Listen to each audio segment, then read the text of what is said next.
Welcome back, and thank you for joining us. Today, we sit down with the founder and CEO of Valhalla Wealth Financial. MC Laubscher will be discussing why it's so important to not cook the goose that lays the golden eggs. Have you ever thought how banks make so much money? And is there a way to utilize that strategy in your own financial blueprint and investment strategy? Our guest today says yes. And finally, he'll discuss how to maintain focus and stay on track. Welcome to this edition of Peak Performance Podcast with your host, Thor Conklin. Thor will be sharing the necessary tools, strategies, and psychology you'll need to become a peak performer in any area of your life or business. Thor Conklin here. We give you the tricks, the tips, the tools, the strategy, the technology, and the psychology peak performers use in order to get more done and execute at the highest level. If you know what to do but struggle with getting it all done, or simply want to raise your game to the next level, this podcast is for you. Sit back and enjoy. MC Laubscher is a wealth strategist, educator, and financial freedom fighter. He's the founder and president of Valhalla Wealth Financial and is the host of a popular business and investing podcast, Cashflow Ninja. It is his passion and purpose to help individuals, families, small businesses, professionals, and entrepreneurs build and grow wealth, safety, and predictability regardless of the economic and market cycles. He believes the best way to achieve this is by reclaiming the banking function in your own financial life through structuring an efficient cash flow management system by creating assets that provide streams of income. Now let's get the legal stuff out of the way. You're all big boys and girls. This show is not here to recommend or endorse or suggest how you manage your money. It is simply here to provide you information that you can then take and do your own research. MC, thank you for joining us today. I know the audience is going to get so much out of today's episode. You know, I've got to start with Valhalla. How did you come up with the name? I mean, Thor, Valhalla, I should be owning that company. Yeah, thank you so much for having me, Thor. Yeah, I'm actually a huge fan of the show Vikings, and then I did start reading into a little bit of the, the mystical beliefs and some of the pagan beliefs that you had. That is a recurring. Just a topic in the show. So I was very much intrigued with it. I was looking around at different names, but I felt that, what I was trying to do and the mission that I was building around the company, we're all striving to go somewhere in our lives. And this stage, it is financial freedom and creating income streams, just as the Vikings were striving to become the best version of themselves and warriors and end up in Valhalla. So I kind of put those together, and that's how I came up with that name. I love it. Now, tell us a little bit about the company and why you set it up. Yeah, so being involved in the financial services industry, you quickly realize how broken the current system is. The system in its current form has never really ever been tested, and this is something that a lot of folks are not familiar with because we do get the usual advice: go to school, get good grades, get a job, save for retirement in a qualified retirement plan, which consists out of diversified mutual bonds and stocks like 401ks and so forth. And what I saw too is a lot of people that did all the right things in their life.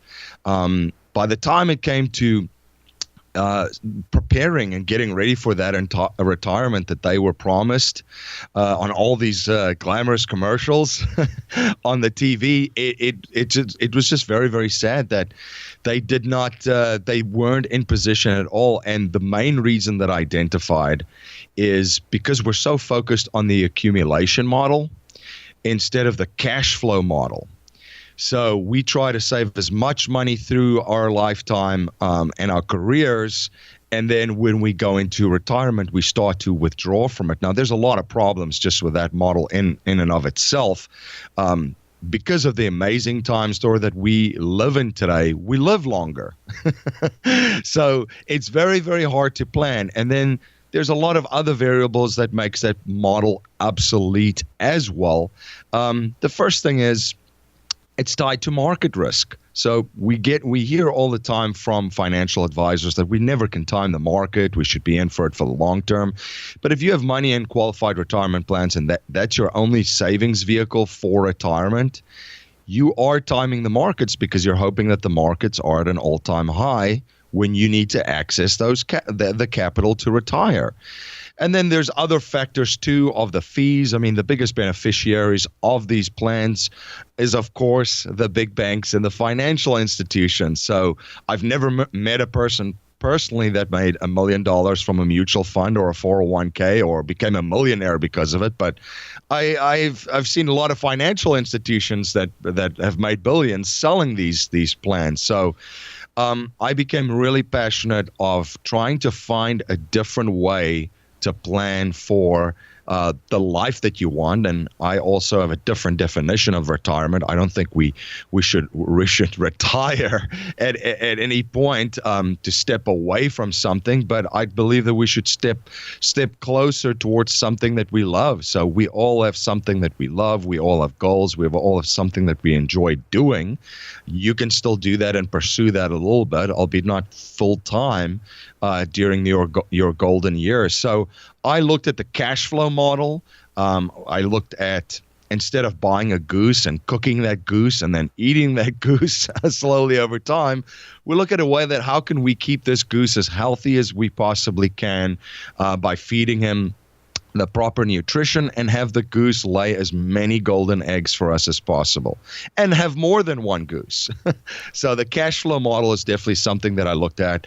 The tagline of the company is we help people build their wealth outside of Wall Street. We use different avenues where we show people how to have control over their money, show them how to have safety on their capital, have their money growing and with certainty and predictability over time. And then we also show them how to access their own money that they saved and leverage their own money to invest in other investments, very conservative, that produces monthly cash flow for them to fund the golden years and their life. So there's a number that a lot of our clients have in mind that they eventually want to achieve. So we help them set up the financial foundations to position them to plan accordingly and invest for cash flow. You know, somebody's paying for those commercials, and it's you through the fees. So Absolutely. They're not free. You know, and something that we talk about on this show an awful lot is, you know, it's never those big wins that set you up for success. It's the elimination of the failures. If you have, take $100. If you lose 50% of that in the market, you then need 100% gain to get back to zero. It's your losses that absolutely can kill your strategy and your model for retirement. So I want to dig into this a little bit. Talk about some of the strategies that you recommend for entrepreneurs that they can implement in this area. Yeah, so we work with a lot of entrepreneurs and a lot of investors. And what we try to do is, as part of the financial foundation, because I'll start with the wealth pyramid. And I think it's very, very important. That's what I want to start with. It is we have an inverse wealth pyramid that is advertised through heavy, as you mentioned, these advertisement is just, and by the way, for some of the folks, as your listeners may know, there is actually a fee in these mutual funds, which includes an advertising fee for them, which you're paying for, as you mentioned. So the bottom part of this financial foundation, we have protective strategies, we have estate planning, we have cash flow management strategies. There's other different types of buckets in there. Obviously, we'd like to have, depending on the person, 6 to 2 years of liquid savings of living expenses. We also like to have some gold and silver, and then also, and some folks might smile, but I do teach preparedness strategies in there. I live on the East Coast in the United States, and before I think a lot of people would have before Hurricane Sandy, a lot of people would have chuckled at me and said, "Well, why do I need preparedness strategies? Why do I need some access to water or freeze-dried feed or something like that in my house?" So we do need to do that, because once we have a solid foundation, it just makes the next couple of levels so much easier. The second part is the cash flow investments. It could be conservative real estate investments. It could be conservative agricultural investments, investing in coffee farms, for instance, in Panama and Colombia. It could be learning how to cash flow gold and silver through different strategies. It could be conservative option strategies like a covered call, which is a monthly cash flow model in the stock market. And the top part of that is money where you swing for the fences, money that you can allow to lose everything. And unfortunately, that's where I would put 401ks and qualified retirement plans, because there's no risk management strategies in them. Most people's brokers or financial advisors did not put a stop loss for them in their portfolios during 2008 and 2009. So I do look at that capital as at serious risk. What we teach entrepreneurs actually is, and the majority of what we do is through insurance products. And insurance products, a lot of people will roll their eyes when I talk about this, but insurance is just another vehicle, just like real estate, just like commodities, just like other paper assets, digital assets. So it all depends about the strategy in them. Just like with real estate, right? I've invested in real estate and I made a complete mess out of an investment. And then I've also invested real estate and I've had a lot of profitability, and it gives me monthly cash flow. So it all depends on that. And the main focus of what I want to say too is, what we teach people is how to reclaim the banking function in their own life. And by reclaiming that banking function, I mean that the banks have the best business model out there, period. They have a fascinating business model, but a very powerful one. That's why the biggest buildings in most major cities are banks. So we need to figure out what banks do. We need to figure out, we need to start thinking like a bank. We need to start acting like a bank, and we need to become our own bank. So what banks do is, the money that comes into their own system, their banking system, it goes out the other way very, very quickly in the form of lending. So usually when a person deposits money into a bank, maybe they'll, if they're lucky, get 0.01 or almost, it's almost no interest that you're getting at the moment. And the banks are great. They're now charging you for depositing cash. Exactly. I love that model. I'm gonna pay you to take my cash. Exactly. So, there's a deposit side of this, and then there's also the lending side of it. Now, just let's just pretend for a second here. Let's pretend they give you 1% on your money, which is a very far-fetched dream right now, that you deposit.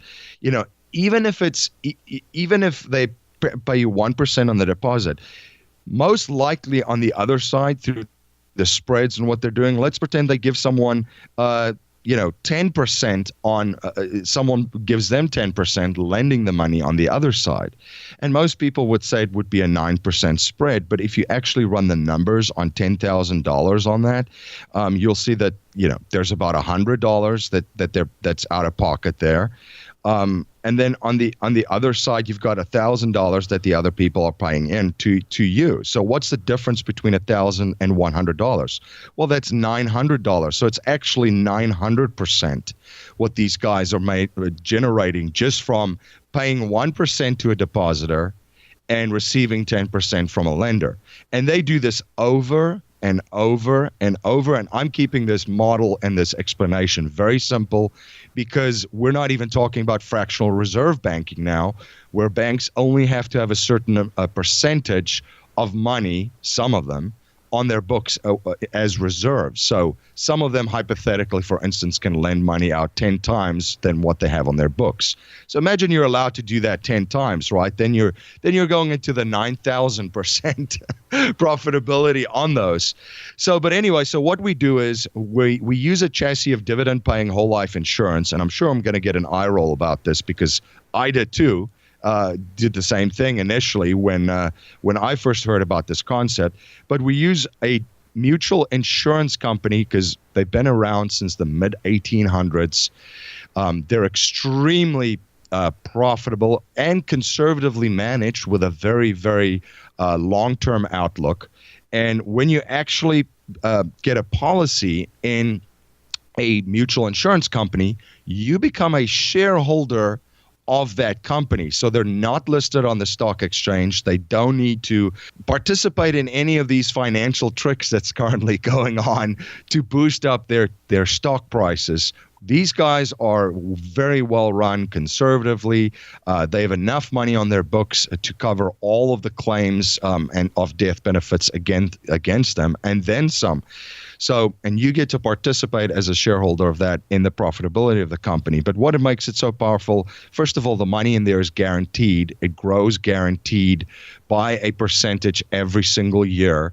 And because of you're a shareholder, you get to participate in these dividends. They're not guaranteed, but these companies have paid dividends for 100 years consecutively throughout the Great Depression, market crisis, etc. So a great track record. The money inside these vehicles grow tax-free, and they also offer asset protection in most states. Please check with your asset protection advisor. And they're also private. For folks that are interested in a time like this, this is a private contract between you and the insurance company. And Thor, the most powerful thing about this is, and this is where the banking function comes in, quote unquote, reclaiming the banking function, because when you borrow money from a mutual insurance company, there's now two transactions that's happening. You have your money, your cash value, and your policy on the one side, just like the bank has its deposit side. But on the lending side, because of you're a shareholder and a policy holder, you get to borrow money up into the cash value that you have in your account from the general account from the insurance company. So it's at two separate places. And when you borrow money from the general account from the insurance company, you pay it back, obviously, through a different interest rate to them, which you indirectly participate in as a shareholder because of the company is profitable. You participate through on the profitability through the dividends. But the most powerful thing here is once you borrow that money, the cash value doesn't go down and your money just grows uninterrupted. We hear about compound growth. Financial advisors will throw this out and said, and Albert Einstein says it's the eighth wonder of the world and all that stuff. And I love compound growth. I agree with the benefits and the power of it and compound interest, absolutely, but uninterrupted. And I don't want any of the growth interrupted by, number one, taxes, inflation, which this keeps up on, and also opportunity costs. So when you take money from one place, usually you can't allocate or use it in another area. So opportunity cost is enormous. So where we help entrepreneurs and small business owners and investors is setting up a cash flow management system similar towards this, where they can access and leverage their capital to go and create more value for others by creating more products, expanding their business, investing in more assets that provide values for other people. And because of the value creation, of course, there's more cash flow flowing back into their own personal economy. What are the biggest mistakes that you see that entrepreneurs make in the area of creating wealth?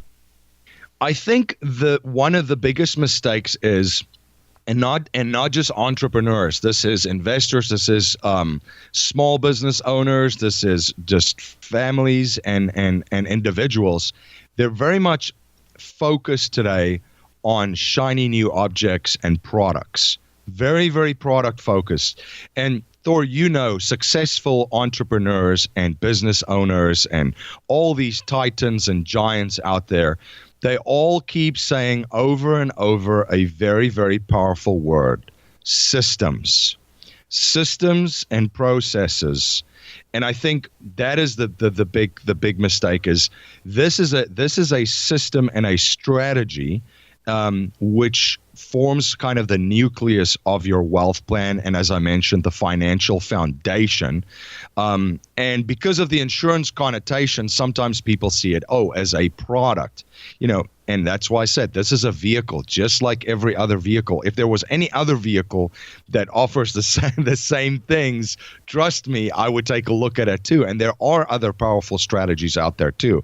I just think that this is one of the most powerful one to position yourself and set yourself up for the rest of your system to then expand and keep growing and keep expanding your business. So look at it from a systems perspective and processes, and don't focus just on the individual the products. As I've said a couple of times before that, think about wealth as building a house, right? If you don't just drive into a lumber yard and throw a couple of pieces of plywood up there and now you go and build your house. You find a contractor and an architect that finds pieces from different areas to put it all together in this overall strategy that you have.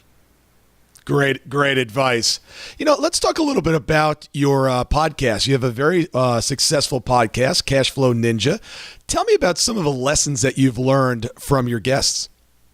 Amazing guests and amazing lessons. I think a lot of them, and this was a big thing for me too, is, many of them have mentioned the book, The One Thing by Gary Keller on the show. And it's because of focusing, follow one course until successful is a very, very big thing. And for me, it just reinforces because as an entrepreneur, and Thor, this, there's so many things that come across our desk every single day and so many projects that we're involved with. But it just kind of reminds me every time when they bring this up too about how important the focus was in their life. And it still is. They attack one thing at a time until they absolutely master that. And then they go on to the next project. And I think from a cash flow perspective too, since the show is called the Cashflow Ninja, from cash flow is try to create different streams of income. And this is what many of these guests have done. I think a study of an average billionaire showed that he had around about 7 different streams of income from different areas. But focus on creating a stream of income and then focus on expanding that and making it bigger and bigger until it's a fire hose. And then you move on to the next one. I think sometimes because we're so excited and we have so many ideas, trust me, I do that all the time. Now I learned to focus from my guests, but focus, stay with that one thing. And from a goal setting perspective too, it's just so powerful. We're in the early parts of 2017 and I focus every day. I ask myself, what's the one thing that I need to do to make this day a success? What's the one thing I need to accomplish? And then from a weekly standpoint, what is the one thing that I need to do that's going to get me closer to my quarterly goals, my monthly goals, and my yearly goals? And then on a monthly basis too, what is the big thing, that one focus that I need to accomplish in January to make January a success and have January contribute and pull its weight to eventually get to that big overall goal that I have for myself in 2017. For the last 16 years, I've been driven by the question of why some people achieve amazing results and others don't. The answer? 90% of their success came from their psychology. So if 90% of their success comes down to their psychology, what was the one thing that enabled them to produce the results that others were not? Their ability to execute. Their ability to get things done. Now, we all know how to get things done, but some of us do it better than others. And some of us are not even coming close to tapping our potential. So if you're truly committed to tapping your potential and really becoming a peak performer and getting the results that you need, want, and desire? Take your phone and text the word BE Summit. That stands for Business Execution Summit. One word, BE Summit, and text that to 41411. I'm going to send out some additional information on our upcoming event that will truly teach you the science of execution. Thank you so much for listening today. I really do appreciate your time, and I hope you found today's show valuable. If you would like to receive these shows automatically to your phone or to your computer, simply go to iTunes and subscribe. After listening to several of the shows, if you're so inclined, please leave us a 5-star rating, as this helps us reach additional people and spread the message. If you're truly committed to taking your life to the next level and doing whatever it takes to become a peak performer, but something's holding you back, something is blocking your way, and you just can't seem to figure out what it is, send me an email to info@thorconklin.com, and I'd be more than happy to get on the phone with you. We'll schedule a 15-minute discovery call. No obligation, no cost. I absolutely love to hear from the listeners, and if there's something I can do to help, I'd be more than happy to do that. Also, if you found something of great interest in today's show and you want to share that with your friends and family, simply go to my Facebook page, Thor Conklin. Click on the episode, hit the share button, and share it on your page. You can follow me at Twitter at Thor Conklin. The website is thorconklin.com. We're constantly adding new free resources, discussing additional tricks, tips, tools, and strategies on how to be a peak performer. Remember, I try to keep these episodes short so you can listen to them during dot time, doing other things, commuting, driving, walking, working out. Decide to be a peak performer in all that you do. And until tomorrow, have an absolutely amazing day. That concludes part 1 of our interview with MC Laubscher. Please stay tuned later this week for part 2.